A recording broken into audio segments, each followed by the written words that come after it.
செய்தியத்தோட thank you சீரிய ஜெயபத்தோட ஆரம்பிப்போம். அன்பின் பரலோகத்தை அப்பனே சுவாமி, இந்த நாளிலும் கூட உமது மெல்லிய சத்தத்தோடு நாங்கள் இணைந்து கொள்ள நீர் கொடுத்த இந்த கிருபைக்காய் கோடான கோடி தோசர நமஸ்காரப்படி உமது வார்த்தையை வைக்கிறோம் சுவாமி. உமது சத்தம் ஆண்டவரை எங்களுடைய காதுகளிலே கேட்க, இந்த இன்டர்நெட்ல எங்களை கனெக்ட் பண்ணி கொடுக்க உமது ஊழராகிய சகோதரன் மகேந்திரன் ஐயாவை ஆரம்பம் முதல் முடியும் வரை தட்டி கொடுத்து ஒவ்வொருவரையும் பயப்படுத்தும் வண்ணமாக அவரை உமது இரத்த கோட்டைக்குள்ளே மூடி கொடுங்க சுவாமி என்று சொல்கிறேன். இதுவரை பாடல்கள் ஊடாக, ஜெபங்கள் ஊடாக, செய்திகள் ஊடாக தேவனை மகிமைப்படுத்திய ஒவ்வொருவரையும் ஆண்டவரே ஆசீர்வதிங்கள் என்று உமது பாத்திரை கெஞ்சி நிற்கிறேன் சுவாமி. அதே மூலமாக இந்த வேளையிலே அரியனோடு இடைப்பட்ட வார்த்தை ஆனந்த தைல அபிஷேகம் என்பது ஊழியக்காரர்களுக்கு தேவையான ஒரு காரியம் என்கிறதை உங்களுக்கு நான் சொல்ல ஆசைப்படுகின்றேன். ஆனந்த தைல அபிஷேகம் மெய்யாகவே எங்களுக்கு தேவை. அதாவது நீ நீதியை விரும்பி அக்கிரமத்தை வெறுக்கின்றீர். ஆதலால் தேவனே, உம்முடைய தேவன் உமது தோழர்களை பார்க்கிலும் உண்மை ஆனந்த தைலத்தினாலே அபிஷேகம் பண்ணினார் என்று சங்கீதக்காரன் எழுதிய புத்தகம் 45வது அதிகாரத்திலே 7வது வசனத்திலே வாசிக்கின்றோம். ஆனந்த தைல அபிஷேகம், தேவனே உம்முடைய தேவன் உமது தோழனை பார்க்கிலும் உண்மை ஆனந்த தைலத்தினால் அபிஷேகம் பண்ணினார் என்று குறிப்பிடுகிறார். இதன் அர்த்தம் என்ன? இயேசுவே நம்முடைய பிதாவாகிய தேவன், ஆமென், உம்முடைய தோழரை பார்க்கிலும், அதாவது பழைய ஏற்பாட்டிலே வாழ்ந்த பரிசுத்தவான்களை பார்க்கிலும் கவனியுங்கள், உம்முடைய ஆனந்த தைலத்தினால அபிஷேகம் பண்ணினார். பழைய ஏற்பாடு பரிசுத்தவான்களுக்கு இல்லாத ஒரு புதிய மேன்மையான ஒரு ஆனந்த தைலத்தை பிதாவாகிய தேவன் உண்மையில ஊற்றி இருக்கிறார். 3 ஊழியங்கள், 3 அபிஷேகங்கள். பழைய ஏற்பாட்டில் 3 வகையான ஊழியங்களும் அதற்கென்று 3 அபிஷேகங்களும் இருந்தன. முதலாவது ஆசாரிய ஊழியம், 2வது தீர்க்க தரிசன ஊழியம், 3வது ராஜாக்களின் ஊழியம். இதற்காக கர்த்தர் யார் யாரை தெரிந்து கொண்டாரோ அவர்கள் மேல் அபிஷேக தைலத்தை ஊற்றி பிரதிஷ்டை செய்தார்கள், ஊழியத்திற்கென்று அர்ப்பணித்தார்கள். முதல் அபிஷேகம் என்ற வார்த்தை ஆதியாகமம் 28வது அதிகாரத்திலே 18 வாசிக்கின்றோம். அங்கே யாக்கோபு தன் தலையின் கீழ் வைத்திருந்த கல்லை எடுத்து அதை தூணாக நிறுத்தி அதன் மேல் எண்ணெய் வார்த்தார் என்றும் ஆங்கில வேதாகமத்தில், அதாவது இங்கிலீஷ் பைபிள்ல அபிஷேகம் பண்ணினார் என்று எழுதி இருக்கின்றது. கர்த்தர்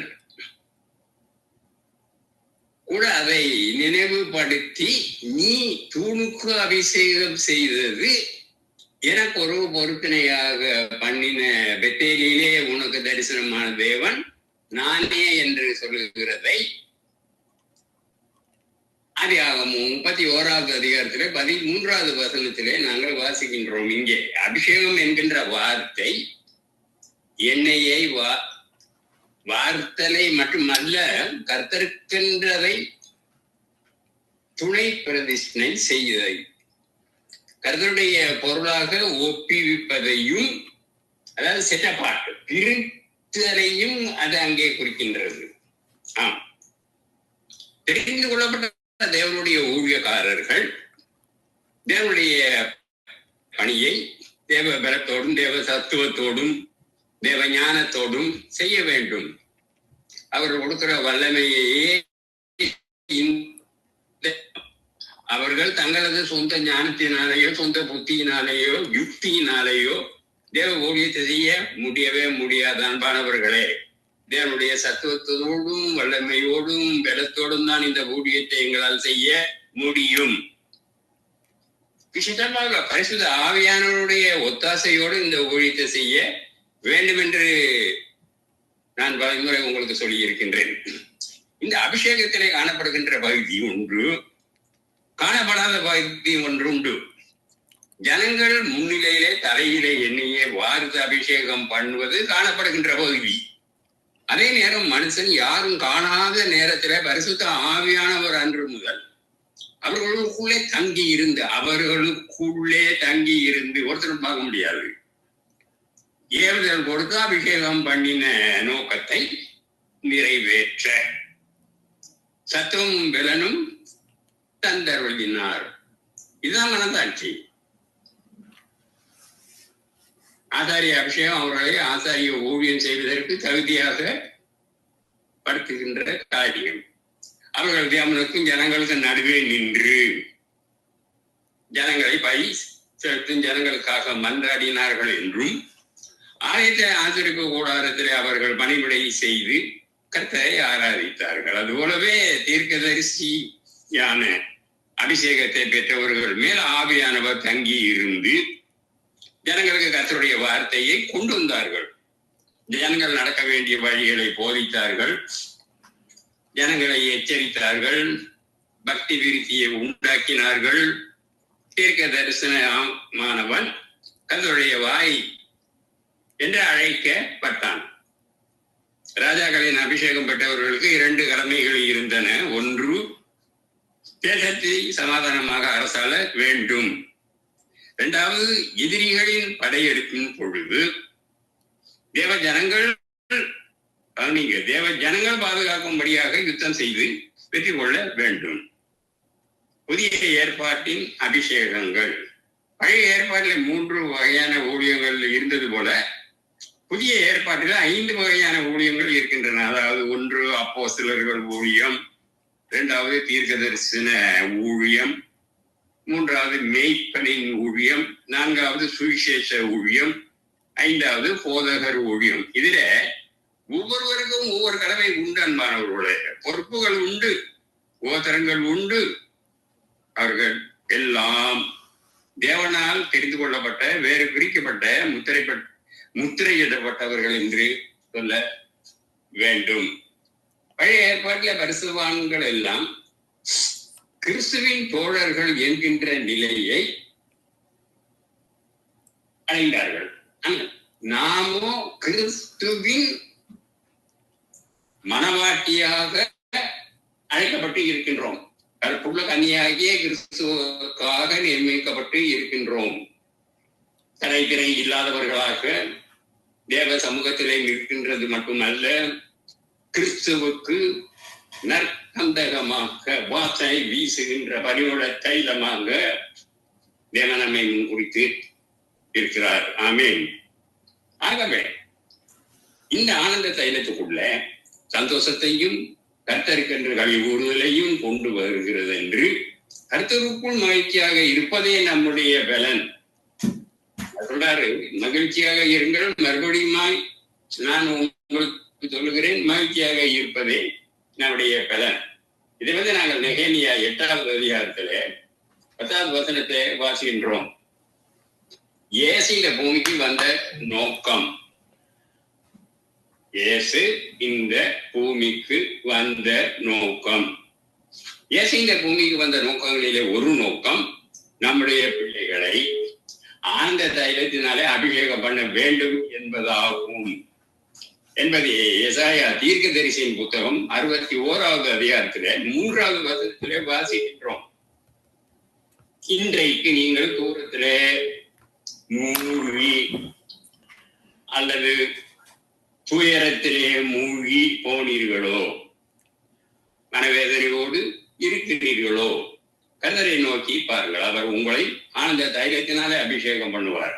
அவரது உங்கள் உள்ளத்திலே ஒரு சந்தோஷம் உண்டாகின்றது மட்டுமல்ல, கர்த்தரை கை ஊறுவதோடு ஆராதனை செய்யுங்கள். உங்களை செய்ய தூண்டும். தேவனுடைய மன மகிழ்ச்சியின் நாற்றுகளாக, மன மகிழ்ச்சியின் பாத்திரமாக விளங்குவீர்கள்.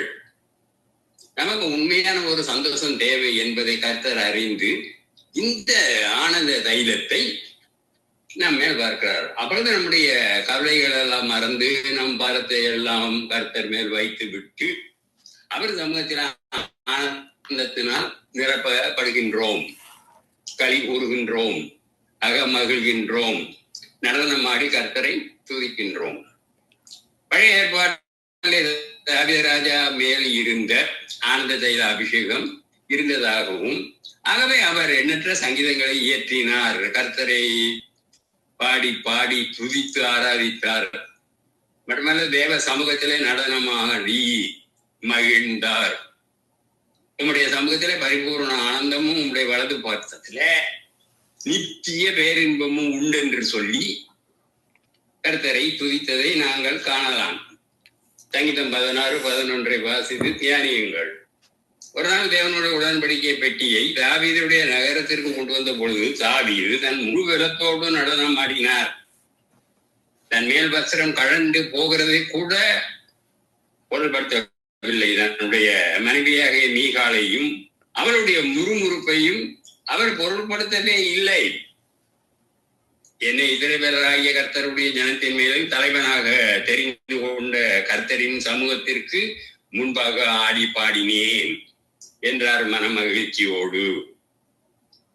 கார்மேகத்தை கண்டால் மயில்கள் மகிழ்ந்து மகிழ்ச்சி உண்டாகி தோகைகளை எல்லாம் விரித்து மிக அழகாக நடனமாடும். மயில்கள் நடனம் ஆடுகிறதற்கு காணும் வான்கோழிகள் கூட சந்தோஷத்தினால நிரப்பப்பட்டு தன்னுடைய சிறகுகளை விரித்து ஆட ஆரம்பித்து விடும். தாவீதின் மகிழ்ச்சிக்கும் நடனத்திற்கும் காரணம் கார்மேகம் அல்ல அன்பானவர்களே, அது தேவனுடைய சமூகம், the presence of the God. எப்பொழுது தேவ பிரசன்னத்தையும் சமூகத்தையும் உணர்ந்தீர்களோ அப்பொழுது அவர் மேல ஒரு ஆனந்த தைல அபிஷேகம் ஊற்றப்பட்டதையும் உணர்ந்தார். சிறு பிள்ளைகளை போல தன்னை தாழ்த்தி நடனமாடி கைகூர்ந்தார். நேசத்தின் உச்சிதம். அதாவது புதிய ஏற்பாட்டிலே கல்வாரி அன்பை ருசித்த நாம் எவ்வளவு அதிகமாக கர்த்தரிடத்தில் கைகூற வேண்டும் என்றும், அவருடைய கிருபையால் நாங்கள் எங்களுடைய பாவங்களையும் அவர் மன்னித்தாரே, இரத்தத்தினால் கழுவி சிநேகத்தினாலே சிநேகித்து காரண்யங்களை வெளிப்படுத்தினாரே, நாம் அவரிலே களி கூறாமல் எப்படி இருக்க முடியும்? ஆனபடியினாலே நாங்கள் என்ன பண்ண வேண்டும்? ஆராதனை செய்ய வேண்டும் அல்லவா? ஆனந்தமும் அற்புதமும், ஆனந்தமும் அற்புதமும். மேல் வீட்டு அறையில 3 அபிஷேகங்கள். கர்த்தர் நம்முடைய சீசர்களை மேல் வீட்டு அறையிலே அபிஷேகம் செய்த பொழுது பரிசுத்த ஆவியினால் அபிஷேகம் பண்ணினார், அக்கினியினால் அபிஷேகம் பண்ணினார், ஆனந்த தைலத்தினால் அபிஷேகம் பண்ணினார். அவர்கள் எல்லோரும் பரிசுத்த ஆவியினாலே நிரப்பப்பட்டார்கள் என்று வேதம் சொல்லுகிறது. அப்போஸ்தலர்கள் 2:4 வாசியுங்கள். அல்லாமலும் அக்கினிமயமான நாவுகளைப் போல பிரிந்திருக்கும் நாவுகள் ஒவ்வொருவருக்கும் காணப்பட்டது என்பதை அப்போஸ்தலர்கள் 2:3 வாசிக்கின்றோம். ஆனந்த தைல அபிஷேகமும் ஊற்றப்பட்டது, அதனாலே என் இருதயம் மகிழ்ந்தது, என் நாவு களி கூர்ந்தது என்பதை அப்போஸ்தலர்கள் 2:26 வாசிக்கின்றோம். சீசர்கள் எல்லோரும் பரிசுத்த ஆவியினாலும் அக்கினியினாலும் ஆனந்த தைலத்தினாலும் அபிஷேகம் பண்ணப்பட்ட பொழுது மற்றவர்களால் அதை புரிந்து கொள்ள முடியவில்லை. இவர்கள் மதுபானத்தினாலே நிறைந்திருக்கிறார்கள் என்று பிரயாசம் பண்ணினார்கள் என்பதையும் நாங்கள் வாசிக்க தவறக்கூடாது. அப்போஸ்தலர் 2:13. இந்த சந்தோஷம் மதுபானத்தினால் வருகிறது அல்ல அன்பானவர்களே, பரிசுத்த ஆவியினால் வருகின்றது. அவர் உலகத்தால் மயங்கினவர்கள் அல்ல, பரலோக மகிழ்ச்சியின் போதை கொண்டவர்கள், பரிசுத்த ஆவியினால் வரும் சந்தோஷத்தினாலே வெறி கொண்டவர்கள். அந்த ஆனந்த தைல அபிஷேகம் எவ்வளவாக நம்முடைய உள்ளத்தை கழிவுற பண்ணுகின்றது. இயேசுவின் மேல் ஆனந்த தைலம். இயேசுவை உலகத்துக்கு அனுப்பும் முன்பாகவே நிச்சயத்தில பிதாவாகிய இயேசுவை ஆனந்த தைலத்தினாலே அபிஷேகம் பண்ணினார். அதை பார்த்துதான் சங்கீதக்காரன், தேவனே உம்முடைய தேவன் உமது தோழர்களை பார்த்திலும் ஆனந்த தைலத்தினால அபிஷேகம் பண்ணினார் என்று சொன்னார். சங்கீதம் 45:7 வாசிக்கின்றோம். இயேசுவின் வாழ்க்கை உயர்ந்த மலை போன்றது. மலைக்கு அடிவாரம் உண்டு, மலைக்கு உச்சி பகுதியும் உண்டு. மலையின் அடிவாரத்திலே காட்டு மிருகங்கள் உலாவும், பலவிதமான சத்தங்களும் சலனங்களும் பயமுறுத்தல்களும் இருக்கும். புயல் காற்று வீசக்கூடும். ஆனால் மலை உச்சியிலோ மேகங்கள் வந்திறங்கும், மகிமையான சூரியனினுடைய ஒளி பிரகாசித்துக் கொண்டு இருக்கும். அது விண்ணோடு உறவாடி கொண்டு இருக்கும் என்று சொல்லலாம். இயேசு கிறிஸ்து அந்த கதை கூறுதலை நமக்கு தரும்படியாக பூமிக்கு இறங்கி வந்தார். உங்களுக்கு ஒரு கதை கூறுதல் தேவை என்பதை அறிந்து இருக்கிறார். தேவை என்பது அவருக்கு தெரிகிறது. உங்கள் கண்ணீரை இன்றைக்கு அவர் துடைத்து உங்களுக்கு துக்கத்தை சந்தோஷமாக மாற்ற பண்ணுகிறார். அன்போடு இன்றைக்கு உங்களை நோக்கி பார்த்து என்னுடைய சந்தோஷம் உங்களிலே நிலைத்திருக்கும்படியாக, உங்கள் சந்தோஷம் நிறைவாக இருக்கும்படியாக இவைகளை உங்களுக்கு நான் சொன்னேன் என்று யோவான் தீர்க்கதரிசியின் புத்தகம் 15வது அதிகாரத்திலே 11வது வசனத்திலே வாசிக்கின்றோம். இயேசு இன்றைக்கு உங்களுக்கு முன்பாக ஆனந்த தைல அபிஷேக தைலத்தோடு நின்று கொண்டு இருக்கிறார். இன்றைக்கு உங்கள் மேல் வார்த்து, மகனே நீ துயரப்படாத நாட்கள் முடிந்து போனது, இன்று முதல் என்னுடைய சந்தோஷத்தை பெற்றுக்கொள், என் சந்தோஷத்திற்குள் பிரவேசி என்று உங்களை அழைக்கிறார். நான் போன முறை என்னுடைய பாட்டில் இயேசு அழைக்கிறார்ங்கிற காரியத்தை பற்றி உங்களுக்கு நான் பேசினேன். அதாவது அபிஷேகம் பண்ணுகிறவனுக்கு கர்த்தர் அடைக்கலமானவர் என்பதை நாங்கள் சங்கீதம் 28:8 வாசிக்கின்றோம். கர்த்தர் அவர்களுடைய பலன். அவரே தாம் அபிஷேகம் பண்ணினவர்களுக்கு அரணையும் அடைக்கலமானவர் என்றும் வேதம் சொல்கிறது. ஆண்டவராகிய இயேசு கிறிஸ்துவை தேவன் பரிசுத்த ஆவியினாலும் வல்லமையினாலும் அபிஷேகம் பண்ணினார் என்று அப்போஸ்தலர் 10:38 அது மட்டுமல்லாமல் அளவில்லாமல் நிரப்பினார் என்று வேதம் சொல்லுகிறது. யோவான் 3:34 For he whom has sent speaks the word of God. For God does not give the spirit by measure. ஆம்பிரியமானவர்களே, தேவகுமாரனாகிய அவருக்கு இப்படிப்பட்ட ஒரு வாழ்க்கையை தேவன் கொடுத்திருப்பாரே, ஆனால் உங்களுக்கும் எனக்கும் இது எத்தனை அவசியமாக இருக்கிறது என்று சிந்தித்து செயல்படுங்கள். இந்த வாக்குத்தத்தம் உங்களிலும் நிறைவேற காத்திருங்கள் என்று திரும்பவும் திரும்பவுமாக சீடர்களுக்கு போதித்தது உணர்த்தியபடியினாலே அவர்கள் பரிசுத்த ஆவியின் வரத்திற்காக ஜெபத்துடன் காத்திருந்தார்கள் என்று வேதம் கூறுகிறது. அப்போஸ்தலர் நடவடிக்கை 1:4. பெந்தெகோஸ்து நாளிலே அவர்கள் பரிசுத்த ஆவியினாலே நிரப்பப்பட்டார்கள் என்றும் அவர்கள் வாழ்விலே பேதமை, அறிவின்மை, பயங்கரங்கள், சந்தேகங்கள் யாவும் மறைந்தது. சமாதானம், சந்தோஷம் பெருக்கு எடுத்து ஓடியது.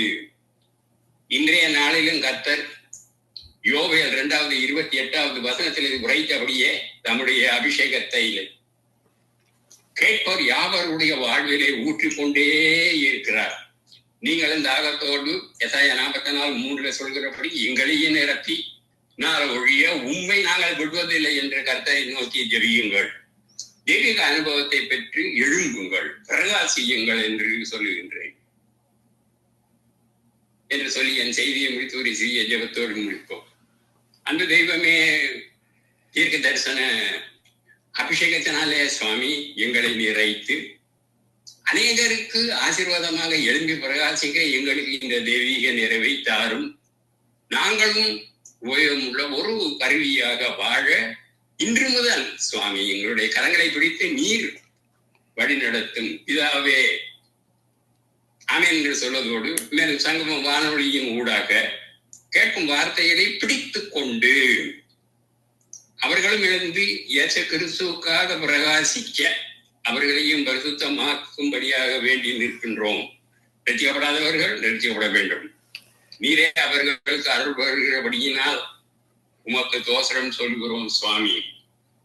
இயேசுவின் நாமத்தினால் ஆமேன் சொல்லி முடிக்கின்றேன். மறுபடியும் உங்களை சந்திக்கும் வரை எல்லோருக்கும் என்னுடைய தோசரத்தை சொல்லி என் செய்தியை முடித்துக் கொள்கின்றேன்.